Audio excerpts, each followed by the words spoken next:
Madam ఇప్పుడు చాలా మంది అంటే ఎవరో ఒకరని కాదు. చాలా మందిలో ఎవరో ఒకరు ఏదో ఒక ఇబ్బందితో బాధపడుతూ ఉంటారు. కొంతమంది ఆ ప్రాబ్లమ్స్‌కి సొల్యూషన్ తెలుసుకొని దాన్ని క్లియర్ చేసుకుంటారు. ఇంకొంతమంది ఎవరికి చెప్పుకోవాలి? ఎవరికి చెప్తే నా ప్రాబ్లమ్ క్లియర్ అవుతుంది అని తెలియక వాళ్ళలో వాళ్ళే డిప్రెషన్‌కి లోనై సూసైడ్ చేసుకున్న సందర్భాలు కూడా ఉన్నాయి. సో, అలాంటి వాళ్ళలో ఈరోజు వాళ్ళ ప్రాబ్లమ్‌ని మీతో క్లియర్ చేసుకోవడానికి మనతో ఒక కాలర్ రెడీగా ఉన్నారు. వాళ్ళతో మాట్లాడి తెలుసుకుందాం వాళ్ళ ప్రాబ్లమ్ ఏంటో. షూర్ అండి. హలో. హలో నమస్తే మేడం. నమస్తే అమ్మా. మీ పేరు? నా పేరు సోనాక్షి మేడం. సోనాక్షి. ఎక్కడి నుంచి మాట్లాడుతున్నారండి? పూణే నుంచి కాల్ చేస్తున్నాను. ఓకే. రమ్య గారు ఉన్నారు, మాట్లాడండి. Okay thank you. Hello Sonakshi గారు. హలో నమస్తే మేడం. నమస్తే అమ్మా, మాట్లాడతారు ఇప్పుడు, పర్లేదా? పర్లేదు మేడం. చెప్పండి అమ్మా, ఎక్కడి నుంచి మాట్లాడుతున్నారు, ఏంటి ప్రాబ్లం? మ్యామ్ పూణే నుంచి కాల్ చేస్తున్నాను మ్యామ్ నేను. నాకు ప్రాబ్లం ఏంటంటే హస్బెండ్ తోనే ప్రాబ్లమ్. తను ఏంటంటే ఫస్ట్ నాకు ఆల్రెడీ 2006 లో మ్యారేజ్ అయింది మ్యామ్. 17 years అప్పుడు నాకు. ఓకే.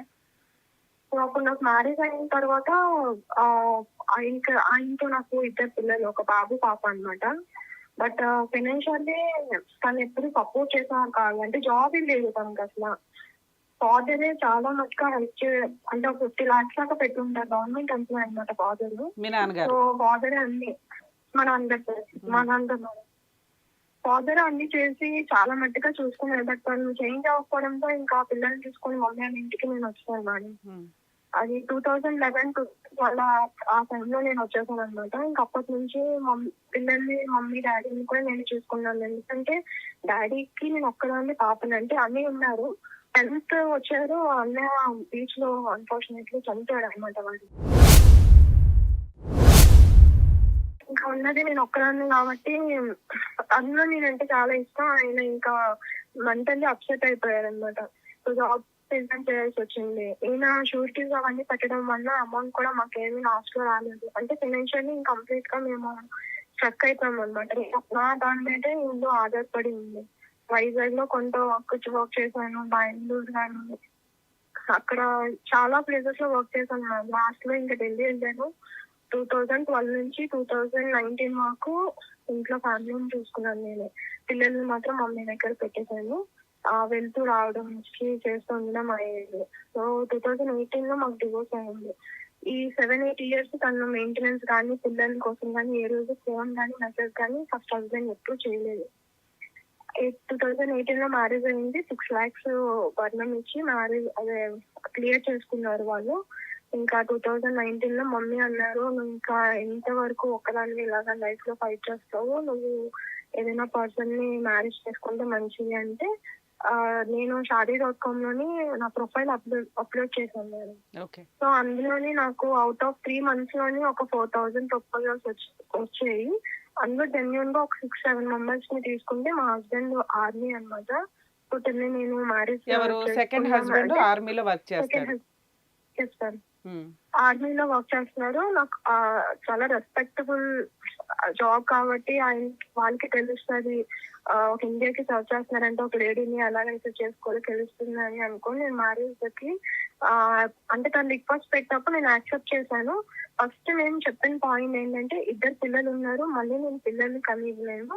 అతనికి ఫస్ట్ మ్యారేజ్ సెకండ్ మ్యారేజ్ అమ్మా? సెకండ్ హస్బెండ్ కి ఆయనకి first marriage second marriage first marriage అయింది. రీజన్ ఏం చెప్పారంటే అమ్మాయి క్యారెక్టర్ మంచిది కాదు, హస్బెండ్ లేనప్పుడు 2-3 months మాడం వాళ్ళిద్దరు మధ్య మ్యారేజ్ కనెక్షన్ అనేది. నెక్స్ట్ హాలిడేస్ 3 months కి ఒకసారి వస్తారు కదా, అట్లా వచ్చినప్పుడు ఏదో మొబైల్ లో అమ్మాయి దొరికింది. సో ఇంకా మ్యారేజ్ క్యాన్సిల్ అయిపోయింది. అదే అమ్మాయిని పంపించేసాను అని చెప్పేసి. మ్యూచువల్ డైవర్స్ తీసుకున్నారా, జస్ట్ వదిలేసాడా? మ్యూచువల్ డైవర్స్ తీసుకున్నాను. ఎందుకంటే ఆర్మీలో కుదరదు కదా, ఖచ్చితంగా తీసుకోవాలి. ఎంతో అమౌంట్ కూడా ఇచ్చారు, 16 lakhs అన్న చెప్పారు. అయితే అదంతా పక్కన ఉంచితే నన్ను మ్యారేజ్ కి ముందు నేను తనకి చెప్పింది ఫ్యామిలీ గురించి. నా ఫ్యామిలీ గురించి, నా స్ట్రగుల్స్ గురించి, 9 years లో నేను ఎంత హార్డ్ వర్క్ చేశాను, మొత్తం నా పాస్ట్ లైఫ్ అంతా చెప్పాను తనకి. చెప్తే తను ఇంకా ఒక్క నిమిషం కూడా ఆలోచించకుండా నేను మ్యారేజ్ చేసుకుంటాను, మీ పిల్లలకి నేను తండ్రిగా నేను అన్ని చూసుకుంటాను, నాకు మళ్ళీ మీరు సెకండ్ హస్బెండ్ తో పిల్లల్ని కనను, నాకు ఆల్రెడీ 2 పిల్లలు ఉన్నారు అని చెప్పిన తర్వాత కూడా ఆయన యాక్సెప్ట్ చేశాడా? యాక్సెప్ట్ చేశాను మ్యామ్. Okay. ఈవెన్ నేను చెప్పిన ఒక 1 అవర్ నేను మొత్తం నా లైఫ్ అంతా ఎంతో స్ట్రగుల్స్ ఫేస్ అయ్యాను, అసలు ఫస్ట్ నుంచి ఏం జరిగిందో అన్ని వెంటనే తను చెప్పిన మాట అన్నమాట. Okay. బట్ నేను చెప్పాను ఏమంటే, ఒకసారి పేరెంట్స్ కి మీరు కూడా ఒకసారి ఆలోచించుకోండి, జాలి పడి కాదు, ఇది ఒక రెస్పాన్సిబిలిటీతో తీసుకోవాల్సిన డెసిషన్, మళ్ళీ రేపనే రోజు ఎవరు బాధపడకూడదు అని చెప్పాను నేను. ఉమ్. తను ఓకే అని చెప్పి మ్యారేజ్ ఫ్యామిలీతో కన్సల్ట్ అయ్యారు, వాళ్ళ సైడ్ మా సైడ్ అన్ని. వాళ్ళ మదర్ ఫాదర్ వచ్చారు, వచ్చి చూసి ఓకే అనుకున్నారు. బట్ వీళ్ళకి తెలియదు నేను పిల్లలు ఇవ్వగలనేమో అనుకున్నారు వాళ్ళు. బట్ మేము వాళ్ళు ఒక హోటల్లో రూమ్ తీసుకున్నప్పుడు మొత్తం మా ఫ్యామిలీ అంతా అక్కడికి అమ్మా వెళ్ళి ఒక నిమిషం అమ్మా, ఆ. మీరు ఆల్రెడీ ఇద్దరు పిల్లల్ని కన్నాక ఆపరేషన్ చేయించేసుకున్నారా? మీకు పిల్లలు పుట్టారా? చేసుకున్నాం మేము. ఓకే, ఆ విషయం మీరు ఈ సెకండ్ అబ్బాయికి చెప్పారు, అతను అయినా కానీ యాక్సెప్ట్ చేశాడు. వాళ్ళ ఇంట్లో వాళ్ళకి తెలియదు. మీరు ఎప్పుడైతే పెద్ద మనుషులు అదే మీరంతా మ్యారేజ్ ప్రపోజల్స్ కొంచెం. మాట్లాడుకుంటారో ఆ టైంలో మీరు ఈ పాయింట్ రివీల్ చేశారు మీ చెప్పాను వాళ్ళు. మేడం. ఓకే. ఓకే, అప్పుడు చెప్తేనేమో వాళ్ళ ఫాదర్ మదర్ కొంచెం ఏమో స్ట్రన్ అయ్యారు అనమాట. అంటే ఆలోచించుకుంటాం అన్నట్టు చెప్పారు. ఉమ్. నాకు మా బాబు చెప్పలేదు అని చెప్పేసి అన్నారు అనమాట. ఓకే. అయితే ఇప్పుడు ఏం జరిగిందంటే, మ్యారేజ్ అన్ని అయిపోయింది మేడం మాకు. వాళ్ళు అంటే మా హస్బెండ్ కాకిన కాదు, నేను తన్నే చేసుకుంటాను, ఇంకెవరిని చేసుకోను అన్నట్టు చెప్పారనమాట. ఇంకా తను ఇష్టానికి వాళ్ళు వద్దనుకుంటే మ్యారేజ్ చేశారు. మా వైజాగ్ లోనే మ్యారేజ్ అని చేసింది మేడం. ఓకే, హలో, వింటున్నామమ్మా, చెప్పండి. వైజాగ్ లోనే మ్యారేజ్ జరిగింది, అందరూ పెద్దల సమక్షంలోని. అంతా అయిపోయిన తర్వాత ఇంకా తను వచ్చేసి మేము మళ్ళీ ఇక్కడ నుంచి పూణే వెళ్తాము. ఉమ్. పూణే వెళ్ళాము, తమిళనాడు వెళ్ళాము. ఎందుకంటే వాళ్ళు తమిళన్స్ అనమాట. అంటే అక్కడ పుట్టి పెరగడం వల్ల వాళ్ళకి అవ్వచ్చు, బట్ తెలుగు వాళ్ళే, తమిళ్ ఎక్కువ వచ్చు, తెలుగు సరిగా రాదు. ఉమ్. అయితే అక్కడ వెళ్ళి అక్కడ ఏవో కొంచెం కులదేవత పూజలు అన్ని అయిపోయి ఇంటికి వచ్చాము. నేను తనని మ్యారేజ్ కి ముందు నన్ను ఒకసారి చూడడానికి కూడా నేను యాక్సెప్ట్ చేయలేదు. నా ఫోటో కూడా నేను చూడను, నాకు వద్దు అని చెప్పాను అనమాట. బట్ పండిత్ ఏం చెప్పారంటే, చూడకుండా మ్యారేజ్ చేసుకుంటే అది చల్లదమ్మా, అది మంచిది కాదు, రేపు ప్రాబ్లమ్స్ వస్తాయి. అందుకని ఏంటంటే నువ్వు ఒకసారి చూడాలి అంటే తను వచ్చా చూసారు. బట్ మ్యామ్ నేను అక్కడ అబ్జర్వ్ చేసింది ఏంటంటే, తను డ్రింకింగ్ హ్యాబిట్ చాలా ఎక్కువ ఉంది తనకి.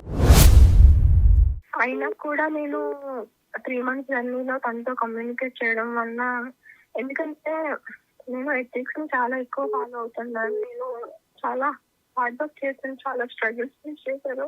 సో నేను ఈ పర్సన్ తో కనెక్ట్ అవ్వడం వల్ల నేను నో అని చెప్పలేకపోయాను. ఈ థింకింగ్ హ్యాబిట్ ఒక్కటే కదా, నేను చేంజ్ చేసుకోగలను అన్న ఒక కాన్ఫిడెన్స్ తోని ఏదైనా కూడా యాక్సెప్ట్ చేయగలిగాను అనమాట. ఈవెన్ మమ్మీ అని కూడా వాళ్ళ ఇంటికి వెళ్ళి చూసి పెళ్లి కార్డు ఇచ్చారు మ్యారేజ్ కి 1 week బిఫోర్.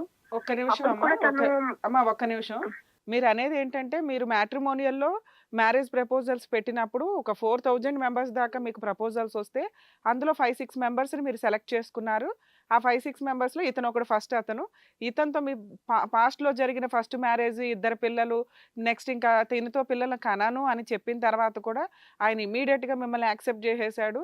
తరువాత మీతో ఒక 3 months ట్రావెల్ అయ్యాడు. ఏంటంటే మీకు ఆల్రెడీ ఎవరో చెప్పారు, ఫోన్లో చూసుకోకుండా, అసలు మా మనుషులు చూసుకోకుండా మ్యారేజ్ ప్రపోజల్స్ కష్టం, కాబట్టి మీరిద్దరు చూసుకోండి అంటే అతను మిమ్మల్ని కలవడానికి వచ్చాడా?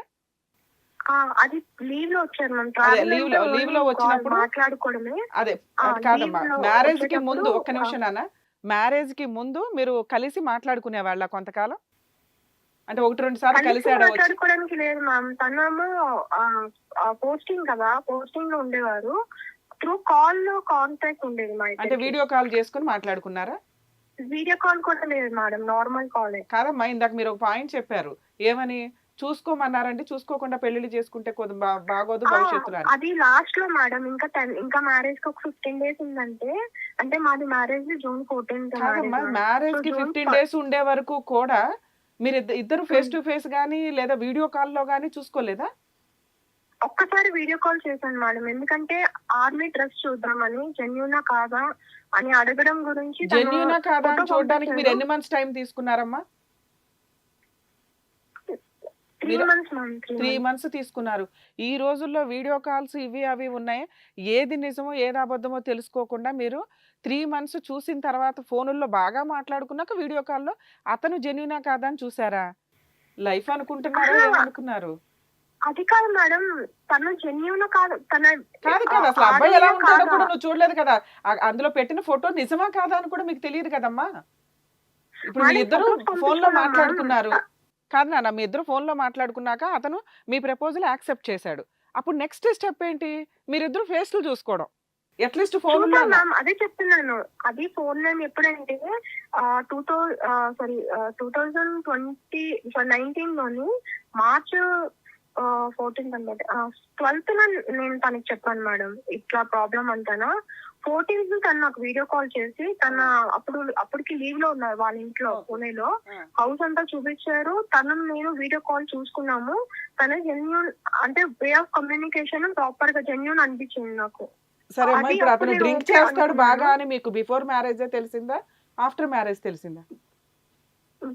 నాకు పూణే ఢిల్లీ వచ్చినప్పుడు పాప బాబుని హాలిడేస్ తీసుకొచ్చాను మేడం నేను. ఓకే. అప్పుడు వచ్చారు అతను చూడడానికి. అప్పుడు బిఫోర్ నాకు మ్యారేజ్ తెలిసింది, మీరు అప్పుడు ఢిల్లీలో వచ్చి కలుసుకున్నారు చూసేశారు. ఒకసారి. కలిసాం మ్యామ్. ఆ, మా ఓకే. రూమ్ కే వచ్చారు, మా రూమ్ కే వచ్చారు. ఆ, 1 డే ఉన్నారు కూడా, ఓకే. పిల్లలతోని నాతోని అక్కడ ఉన్నారు. అప్పుడు సో అతని బిహేవియర్ అంతా బానే బానే, అనిపించిందా మీకు? పిల్లలతో అంతా బానే ఉన్నారు మ్యామ్. వాళ్ళని చూసుకునే దాంట్లో కానీ, వాళ్ళతో మాట్లాడే విషయంలో కానీ బానే ఉన్నారు. ఆ, బట్ తను డ్రింక్ చేశారు. బట్ నేను అడిగాను, ఇట్లా మ్యారేజ్ కు ముందు నాకు డ్రింక్ కోసమే నేను ఫస్ట్ హస్బెండ్ ని ఇలా వదిలేసాను. మళ్ళీ ఇప్పుడు మీరు కూడా డ్రింక్ చేయడం వల్ల నాకు మళ్ళీ పిల్లలకి అదే ఎఫెక్ట్ అవుతుందని నాకు భయంగా ఉందంటే, నేను అప్పుడప్పుడు ఒకేషనల్ గా తాగుతాను, నేను చాలా హ్యాపీగా ఉన్నాను, అందుకే డ్రింక్ చేస్తున్నాను చెప్పారు మరి ఓకే. నాకు. సరే నేను ఇంకా ఇది ఒక హ్యాబిట్ అయినా కూడా నేను మార్చుకోగలను అన్న ఒక ఒపీనియన్ తోని నేను ఇంకా ముందుకెళ్ళాను. కరెక్ట్. ఎందుకంటే ఈ రోజుల్లో డ్రింక్ everything is తాగకుండా genuine. మాక్సిమం అందరూ కూడా డ్రింక్ చేస్తున్నారు. అందరూ ఆటోమేటిక్ గా అతను ఆ, ఆర్మీలో ఉన్నాడు కాబట్టి అది కామన్ ప్రాసెస్. వాళ్ళ సిచ్యుయేషన్ బట్టి ఆ, డ్రింక్ చేయాలి. మీరు మార్చుకుందాం అనే నమ్మకం మీకు ఉండడం వల్ల మీరు ప్రొసీడ్ అయ్యారు. ఓకే అమ్మా. అవును మేడం. ఓకే. తర్వాత మ్యారేజ్ అయిన ఫస్ట్ నైట్ రోజే ఆయన మళ్ళీ బాటిల్ తీసుకొని తాగారు మేడం. ఓకే. ఆ రోజే మ్యారేజ్ నేను ఎప్పుడైందమ్మా? చాలా సెకండ్ షాక్ మ్యారేజ్ అయ్యాను. ఎప్పుడైంది? 2019 లోని జూన్ 14th నేను మ్యారేజ్ చేసుకున్నాను మేడం తనని. వాళ్ళ పెద్దవాళ్ళకి ఇష్టం లేకపోయినా ఆ, మీ హస్బెండ్ నేను ఈ లేదు అమ్మాయిని మేడం, వాళ్ళు చేసుకుంటా, ఒప్పుకున్నారు. అదే వాళ్ళకి ఇష్టం లేదు ఫస్ట్, కానీ తర్వాత ఆ, మీ హస్బెండ్ నేను ఈ అమ్మాయినే చేసుకుంటాను లేకపోతే ఇంకెవరిని చేసుకొని అనటం వల్ల మీ రెండు ఫ్యామిలీస్ ఒప్పుకొని మీకు మ్యారేజ్ చేశారు జూన్లో 2019లో. మీకు ఫస్ట్ నైట్ రోజే అవును మేడం. తెలిసిందా ఆయన డ్రింక్ తాగుతున్నాడు అని? అది అవును మీకు మేడం. నచ్చలేదా? అవును. ఏంటి మేడం? అది మీకు నచ్చలేదా? ఫస్ట్ నైట్ ఆయన డ్రింక్ తాగడం మాట్లాడారా అతనితో? నాకు నచ్చలేదు, బట్ నేను తను ఏమీ అనలేదు మేడం. ఓకే. నేను ఎందుకు ఇట్లా చేస్తున్నాను అంటే మళ్ళీ సేమ్ అదే చెప్పారు, నేను హ్యాపీగా ఉన్నాను అందుకే నేను చేస్తున్నాను అని చెప్పారు. ఓకే. ఒక ఫస్ట్ అంటే ఇన్ని 10 years మళ్ళీ ఇంకొక పర్సన్ ని, ఫస్ట్ ఎక్స్పెక్టేషన్ ఏదైనా కూడా ఒక పర్సన్ ఉండేటప్పుడు ఫీలింగ్ సెపరేట్ గా ఉంటది కదా మేడం. బట్ తను అవేమీ ఆలోచించలేదు. ఇంకా ఆ రోజు నుంచి 10 లీవ్ లో ఉన్నారు. 10 days కంటిన్యూస్ గా తాగరు మేము.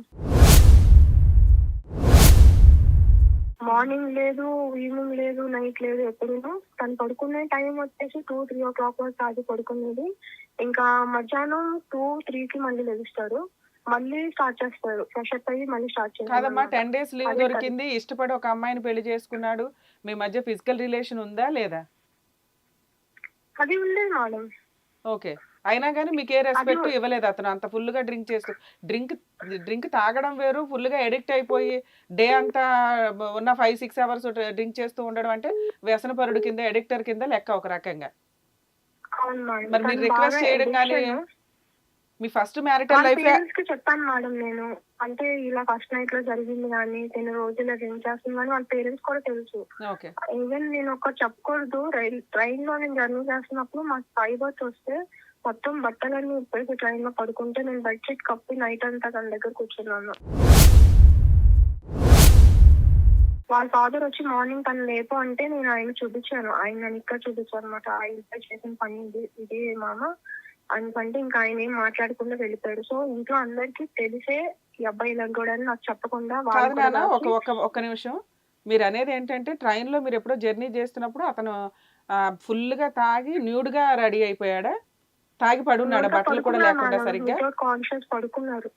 బట్టలు కూడా సరిగ్గా లేకుండా పడుకుంటే మీరు కప్పారా అతన్ని? అవును మేడం. అది మేము చెప్పాను కదా, మనం తమిళనాడు నుంచి పూణేకి మళ్ళీ అదేలే. మేము జర్నీ చేసాం కదా, ఆ స్పాన్ ఆఫ్ టైం లో అనమాట. మొత్తం ఫ్యామిలీ మెంబర్స్ ఉన్నారు, ఎవరి బర్త్ లో వాళ్ళు పడుకున్నారు. ఉమ్. మా బర్త్ లో పడుకున్న టైంకి తను చేసిన పని ఇది మేడం. ఫస్ట్ అది మ్యారిటల్ అయిపోయింది, 10 రిలేషన్ days అలాగే లో అయింది, సెకండ్ది నీకు ఇట్లాగే కష్టాలతో స్టార్ట్ అయింది. ఓకే, తర్వాత ఇది ఏమైందమ్మా? కూడా ఇది ఇప్పుడు ఇట్లా అయిన తర్వాత తిని ఏంటంటే ఇంకా కంప్లీట్ గా ఇంక ఇంటికి వచ్చిన తర్వాత కూడా ఇలాగే థింక్ చేయడం నాకేమీ అర్థం కాలేదు. ఎలాగ అది మళ్ళీ నేను స్టెప్ తీసుకోవాలి. సరేలే 10 days అయ్యింది కదా, కొంచెం చూద్దాంలే మార్చుకుందాంలే అనుకున్నాను. ఇంకా తను ఇక్కడ ఉన్న 10 days ఇట్లానే. నెక్స్ట్ ఇంకొకటి ఏంటంటే మేడం, సెక్చువల్ గా తను నాతో కలిసేటప్పుడు వీడియోస్ చూస్తారు మేడం. తను వీడియోస్ చూస్తూ ఆ అమ్మాయిని చూస్తూ నాకు చేయమనేవారు అనమాట. నన్ను నన్ను నేను తనకి పర్సనల్ పార్ట్ ని నేను చెప్పలేను మేడం. అది చేస్తేనే గానీ తను సాటిస్ఫై అయ్యేవాడు కాదనమాట. ఇది అయిపోయింది మేడం కంప్లీట్ గా 3 months లో. నేను తన గురించి ఆఫ్టర్ 3 months మళ్ళీ మ్యారేజ్ తర్వాత ఆఫ్టర్ 3 months వచ్చాను మళ్ళీ. ఈ లోపల నా ఢిల్లీలో నా ఉన్న లగేజ్ అన్ని నేను వెళ్ళి ఒక్కదాన్ని తెచ్చేసుకున్నాను. మళ్ళీ పూణే వచ్చేసాను. జాబ్ ట్రైల్స్ చేశాను మేడం. నేను ఫస్ట్ చెప్పాను, మ్యారేజ్ అయిన తర్వాత కూడా నా ఫ్యామిలీ రెస్పాన్సిబిలిటీ నాదే అని చెప్పేసి వాళ్ళు యాక్సెప్ట్ చేశారు. జాబ్ ట్రైల్స్ చేశాను కానీ నాకు ఎక్కడ జాబ్ దొరకలేదు మేడం పూణేలో. అప్పుడు 3 months తర్వాత మళ్ళీ సెప్టెంబర్, అంటే జూన్ లో నుంచి మళ్ళీ సెప్టెంబర్ లో వచ్చాడు. నా మీరు గణేష్ పూణే చతుర్థి ఎందుకు అని షిఫ్ట్ చెప్పేసి అయ్యారమ్మా? మీ ఒక హస్బెండ్ వాళ్ళు పూణేనా, వాళ్ళు తమిళనాడు అన్నారు? అంటే వాళ్ళు బార్న్ అండ్ డాటర్ అక్కడే మేడం, తమిళన్స్. బట్ అందరూ ఆర్మీ అవడం వల్ల ఫ్యామిలీ అంతా అక్కడ సెటిల్ అయిపోయారు పూణేలో అన్నమాట. సెటిల్ మా అయ్యారా? మామగారు మా మామగారు ఆర్మీ, మా హస్బెండ్ వాళ్ళ బ్రదర్ కూడా ఆర్మీ, మా అత్తగారు వాళ్ళ అక్కడేమో ఆఫీసర్ అన్నమాట, ఆర్మీ ఆఫీసర్. సో దాని మీద ఏమంటే మేము ఇంకా అక్కడ మ్యారేజ్ చేసుకున్నాను. ఓకే అమ్మా, పూణేలో మీరు జాబ్ సెర్చ్ స్టార్ట్ చేశారు. అత్తమామలతో కలిసి ఉండేవాళ్ళా, లేకపోతే మీరు వేరే హౌస్ తీసుకొని ఉన్నారా? అందరూ కలిసి ఉండాలి. అత్తమామలతో మ్యారిటల్ రిలేషన్ లో అక్కడ జాయిన్ అయ్యో. మీ హస్బెండ్ ఆర్మీ కాబట్టి అక్కడికి వెళ్ళాడు. ఈ 3 months లో మీకు జాబ్ వచ్చిందా రాలేదా పూణేలో? జాబ్ రాలేదు మేడం నాకు. ఎప్పటిదాకా జాబ్ రాలేదు? రాలేదు. వీళ్ళు కూడా ఫుడ్ అది సరిగా ఏం పెట్టేవారు కాదు. బట్ నేను ఈ విషయాలన్నీ ఏం చెప్పేదాన్ని కాదు. ఎందుకంటే ఈ మీ 3 అత్తమామలకి months ఆల్రెడీ నువ్వు కొంచెం కూడా ఇష్టం లేదు కాబట్టి ఏదో అబ్బాయి కోసం నిన్ను ఒప్పుకున్నారు. సో ఇప్పుడు అబ్బాయే లేడు కాబట్టి నువ్వు వాళ్ళ ఇంట్లో ఉండడం వల్ల వాళ్ళు సరిగ్గా నిన్ను ట్రీట్ చేయలేదు. మీ పిల్లల్ని పిల్లల్ని అప్పుడే కాలేదు మేడం, మమ్మీ దగ్గర ఉంచాను. మమ్మీ ఏమన్నారంటే ఒక 1 year అక్కడ ఉండి నువ్వు చూడు అసలు ఎలా ఉందో, మీ అందరూ కమ్యూనికేషన్ బాగున్నాక పిల్లల్ని తీసుకెళ్ళమని చెప్తే సరే అన్నాను. ఇంకా మధ్యలో వాళ్ళ ఎడ్యుకేషన్ స్టార్ట్ చేయడం ఇచ్చినాక వాళ్ళని అక్కడ ఉంచారండి. సో ఈ 3 months మేము దూరంగా ఉన్నప్పుడు తను మాట్లాడిన మాటలైతే అసలు భయంకరంగా అన్నమాట. అంటే ఏం మాట్లాడేవాడు? అన్నెసెసరీగా తిట్టేవాడు మేడం, ఏ రీజన్ లేకుండా డ్రింక్ చేసి చాలా అబ్యూస్ చేసేవారు అనమాట. అసలు నువ్వు ఇక్కడ ఏమి, ఒక నిమిషం అమ్మా, ఇక్కడ మీరు ఎటువంటి అబ్బాయిని ఏ రకంగానూ కష్టపెట్టలేదు. ఆల్రెడీ పిల్లల్ని కూడా తీసుకురాలా, పోనీ పిల్లల్ని తీసుకొచ్చారు అప్పుడే తీసుకొచ్చేసిందని ఏదైనా గొడవ పడడానికి. ఉన్నంతలో నువ్వు జాబ్ చేసుకుంటున్నావు, చెప్పినట్టు అత్తమామల దగ్గర జాయిన్ అయ్యావు వెళ్ళి మ్యారిటల్ రిలేషన్ లో. ఇందులో నిన్ను తిట్టడానికి ఆయనకు దొరికే రీజన్స్ ఏంటి? ఏ ఎలిగేషన్స్ మీద తిడతాడు?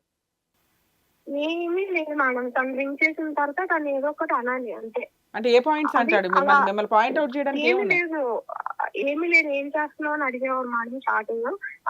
ఏం లేదు, ఇలాగా తిన్నాను కూర్చున్నాను ఏదో చెప్పేదాన్ని. ఇంకా డాక్యుమెంట్స్ మావి ఇంకా అవ్వలేదు మేడం. అది టైం పడుతుంది. ఒక ఆధార్ కార్డ్ కానీ పాన్ కార్డ్ కానీ చేంజ్ చేయాలంటే అది గవర్నమెంట్ ఒక ప్రొసీజర్ ఉంటది. నాది Aadhaar card pan card 2 rejection అయింది. ఎందుకంటే సెకండ్ మ్యారేజ్ కాబట్టి దానికి నేను ఒక లెటర్ రాసి పంపించాలంట. ఆ విషయం నాకు తెలియక మళ్ళీ నేను కాల్ చేసి చెప్తే వాళ్ళు అది చేయడానికి నాకు 4-5 months పట్టింది మేడం. 6-7 months పట్టింది ఆధార్ కార్డ్ పాన్ కార్డ్ అవడానికి నాకు. సో ఇది ఒక్కటే రీజన్ గా పెట్టుకొని ప్రతి రోజు ఏదో ఒకటి అనేవాడు అనమాట. ఇంకా అబ్యూజ్ మేడం, అన్నెసెసరీ అబ్యూజ్ అనమాట. అది ఎందుకో కూడా రీజన్ ఎందుకో కూడా తెలిసేది కాదు. వాళ్ళ పేరెంట్స్ చెప్తే సరేలే వాళ్ళ ఫోన్ ఎక్కువ పికప్ చేయొద్దు పక్కన పెట్టి. నాకు లాంగ్వేజ్ ప్రాబ్లం, వాళ్ళ అమ్మగారు ఒక్కరికి తెలుగు వచ్చు, వాళ్ళ హిందీ రాదు. నేను ఢిల్లీలో ఉండేటప్పుడు ఎవరితో కమ్యూనికేట్ చేసేదాన్ని కాదు. ఓన్లీ ఆఫీస్ టు రూమ్ నుంచి ఆఫీస్. ఇంకా ఫ్రెండ్స్ కి వాళ్ళకి కుక్ చేసేదాన్ని. అవన్నీ నా స్ట్రగల్స్. బట్ నేను ఎవరితో కమ్యూనికేట్ చేస్తాను కదా, సో నాకు హిందీ అంతగా రాదు. ఇప్పుడు నేర్చుకున్నాను. సో ఇప్పుడు ఈ 3 months తర్వాత మళ్ళీ తను వచ్చిన తర్వాత ఫస్ట్ డే తను ఇంటికి వచ్చి ఫ్రెష్ అప్ అయిన తర్వాత తను చికెన్ బిర్యానీ అన్నారు, నేను ప్రిపేర్ చేసి పెట్టాను.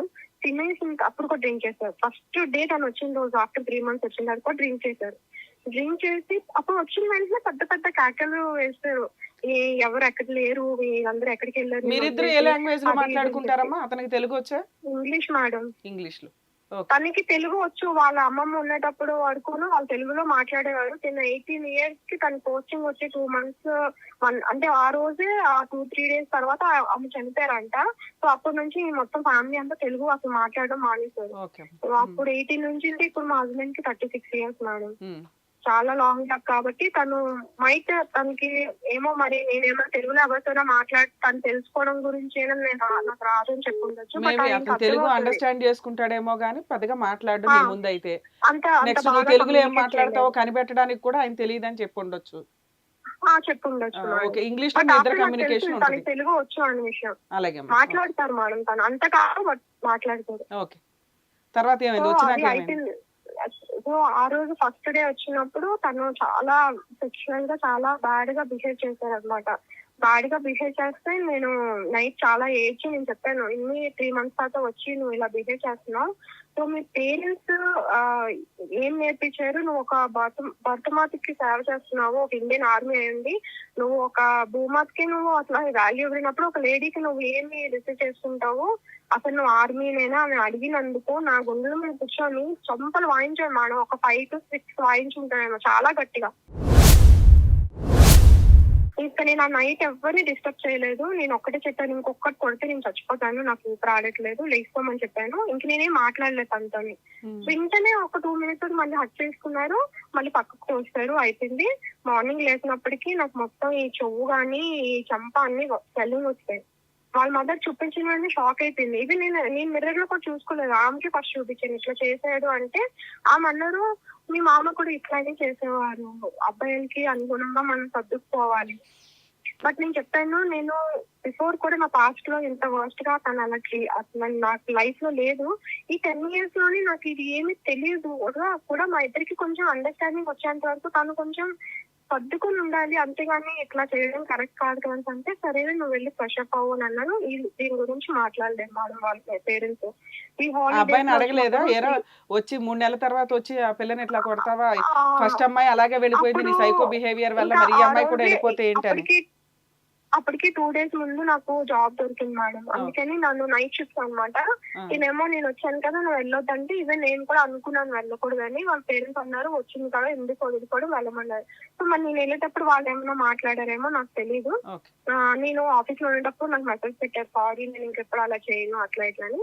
అక్కడ జరిగిన 1 week తర్వాత మళ్ళీ వితౌట్ రీజన్ రూమ్ లోని తను కూర్చొని నేను వస్తాను అని అన్నారు. అంటే నా బెడ్రూమ్ లోని హాల్ లోకి వచ్చాను అనమాట. తను చెప్పినా కూడా ఇంకా రావట్లేదు, ఏం చేస్తున్నారు అని చెప్పి, కిచెన్ లో ఏం చేస్తున్నారు అని చెప్పి సౌండ్స్ వస్తుంటే బయటకు వచ్చానండి. Very badly heated ma'am. ఎలా కొట్టారంటే వాళ్ళ ఫాదర్ కూడా ఉన్నారు, వాళ్ళ నాన్నని కూడా పుష్ చేసేసి ఎంత ఆపినా కూడా ఆగలేదు. తన మెంటాలిటీ ఏంటంటే బాగా కొట్టిన తర్వాత సెక్షువల్ గా పార్టిసిపేట్ చేయాలన్న ఒక మైండ్ సెట్ అనమాట కొంది. అలా అయినా కూడా ఏడుస్తూ నేను చేసినా కూడా ఈ విల్ యాక్సెప్ట్ అలా ఉండేవారు.